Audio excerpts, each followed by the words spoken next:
പാലക്കാട് ഉപതെരഞ്ഞെടുപ്പിൽ വോട്ടെണ്ണലിന്റെ ആദ്യ റൗണ്ട് നിർണായകം. ആദ്യം വോട്ടെണ്ണുന്ന 14 ബൂത്തുകളിൽ 12ഉം ബിജെപിക്ക് സ്വാധീനമുള്ള മേഖലകളാണ്. ഇവിടെ വോട്ട് കുറഞ്ഞാൽ ബിജെപിയിൽ അടിയൊഴുക്കുകൾ ഉണ്ടായി എന്നതിന്റെ സൂചന ലഭിക്കും. എന്നാൽ 3 റൗണ്ടുകൾക്ക് ശേഷമാണ് UDF ശക്തി കേന്ദ്രങ്ങളിലേക്ക് വോട്ടെണ്ണൽ കടക്കുക. സരിന്റെ സ്ഥാനാർത്ഥിത്വം LDFന് ഗുണം ചെയ്തോ എന്നതും ആദ്യ റൗണ്ടിൽ വ്യക്തമാകും. 1 മുതൽ 14 വരെയുള്ള ബൂത്തുകളിലാണ് ആദ്യ റൗണ്ട് വോട്ടെണ്ണൽ നടക്കുക. ഇതിൽ 1ഉം 2ഉം ബൂത്തുകൾ UDFന് സ്വാധീനമുള്ള മേഖലകളാണെങ്കിലും ബാക്കി 12 എണ്ണവും BJP ലീഡ് ചെയ്ത് വരുന്നതാണ്. അതുകൊണ്ട് തന്നെ ആദ്യ റൗണ്ടിൽ BJP ലീഡ് ചെയ്താൽ അത് ഫലസൂചനയായി കാണാൻ കഴിയില്ല. എന്നാൽ വോട്ട് കുറഞ്ഞാൽ BJPക്ക് ആശങ്കപ്പെടേണ്ടി വരും. 2021 നിയമസഭാ തെരഞ്ഞെടുപ്പിൽ 3658 വോട്ടുകളാണ് BJP ആദ്യ റൗണ്ടിൽ നേടിയത്.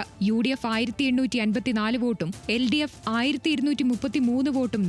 എന്നാൽ നഗരസഭയിൽ BJP തരംഗമുണ്ടായിട്ടും UDFന്റെ സ്വാധീന മേഖലയായ 1-2 ബൂത്തുകളിൽ ഷാഫി പറമ്പിലിന് വോട്ട് കുറഞ്ഞിരുന്നില്ല. കഴിഞ്ഞ ലോക്സഭാ തെരഞ്ഞെടുപ്പിൽ BJP പാലക്കാട് നിയമസഭാ മണ്ഡലത്തിൽ നിന്നും ആദ്യ റൗണ്ടിൽ 4707 വോട്ട് നേടിയിരുന്നു. UDF 2614 വോട്ടും നേടി. എന്നാൽ ആദ്യ റൗണ്ടിലെ നേട്ടം BJPക്ക് പിന്നീട് നിലനിർത്താൻ കഴിഞ്ഞില്ല. 9000-ലധികം വോട്ടിന്റെ ലീഡാണ് UDF നേടിയത്.